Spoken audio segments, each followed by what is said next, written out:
Seorang jemaah umroh asal Kabupaten Pangkep, Sulawesi Selatan berinisial MS 26 tahun divonis 2 tahun penjara setelah melakukan pelecehan terhadap jemaah perempuan asal Lebanon.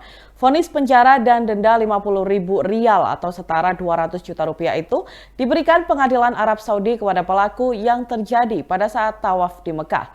Pelaku disebut telah menempelkan badannya ke belakang korban dan juga memegang dada korban. Humas Kantor Wilayah Kementerian Agama atau Kemenak Sulsel Mawardi Siraj yang dikonfirmasi pada Minggu 22 Januari 2023 membenarkan hal tersebut. Ia juga telah mendapat konfirmasi dari juru bicara Konjen RI di Jeddah, Ajat Sudrajat. Mawardi menambahkan Konjen RI dan travel umroh yang membawa MS masih berupaya melakukan pendampingan hukum. Sementara itu, dalam rekaman suara Ajat Sudrajat mengatakan pihaknya masih mempelajari nota keputusan hukum atas pelaku. Menurut Ajat, MS melakukan aksi asusila tersebut pada November 2022 lalu. MS pun sudah mengakui perbuatannya di persidangan, sehingga hal yang tersebut yang memberatkan hukum. Meskipun dalam persidangan setelahnya yang dituduhkan jaksa itu dibantah dan keterangan dua saksi juga tidak benar. Namun hakim tidak mempertimbangkan hal tersebut karena sudah ada pengakuan sebelumnya. Selain itu hakim juga mendasarkan putusan pada keterangan korban dan dua petugas keamanan Arab Saudi di Masjidil Haram. Sementara itu sebuah utas yang menyebut dirinya sebagai keluarga MS viral di media sosial Twitter.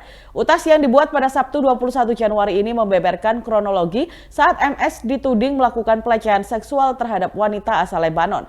Awalnya pada 10 November 2022, MS bersama ibu, kakak, dan neneknya pergi melakukan tawaf. Lalu lantaran terlalu banyak orang, ia meminta ibunya agar menunggu di luar Ka'bah. Sesampainya di depan Ka'bah, MS memegang sudut Ka'bah dan merasakan ada seseorang menarik pakaian ihramnya. Karena takut pakaian ihramnya melorot, ia pun menariknya dari belakang ke depan. Namun tanpa diketahui penyebab, MS tiba-tiba langsung ditarik oleh dua polisi Arab Saudi dan digelandang ke kantor polisi. Ia pun mengaku bingung alasan dirinya dibawa ke kantor polisi. Kemudian MS menelepon keluarganya, namun handphone miliknya justru direbut oleh polisi yang menangkapnya. Singkat cerita, polisi Arab Saudi pun menjelaskan alasan MS ditangkap. MS disebut telah melakukan pelecehan seksual terhadap jemaah wanita asal Lebanon dengan memegang dada wanita tersebut. Lantaran tidak memahami bahasa Arab, MS tidak mengetahui apa yang dikatakan polisi itu.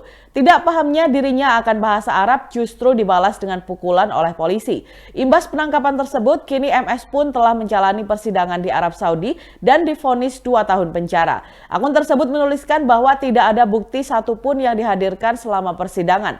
Bahkan saksi yang dihadirkan hanyalah dua polisi yang menangkap MS. Sementara wanita Lebanon yang mengaku menjadi korban tidak pernah hadir selama persidangan. Selama ditahan di Arab Saudi, MS mengadu ke keluarganya bahwa ia dipaksa untuk mengakui perbuatan yang tidak pernah dia lakukan. Namun akun tersebut menuliskan bahwa ada sebuah surat yang disebut berasal dari kedutaan dan diketahui oleh Kepala Penyelenggaraan Haji dan Umroh Sulawesi Selatan. Isi surat tersebut yaitu MS mengakui telah melakukan pelecehan seksual terhadap wanita Lebanon itu. Menanggapi kasus ini, Konsulat Jenderal atau Konjen Jeddah Eko Hartono mengungkapkan proses hukum yang dijalani oleh MS tanpa sepengetahuan pihak KJRI Jeddah. Pihaknya pun telah melayangkan nota protes ke pihak Kemlu atas hal tersebut. Saat ini KJRI Jeddah tengah membahas upaya banding dengan pengacara.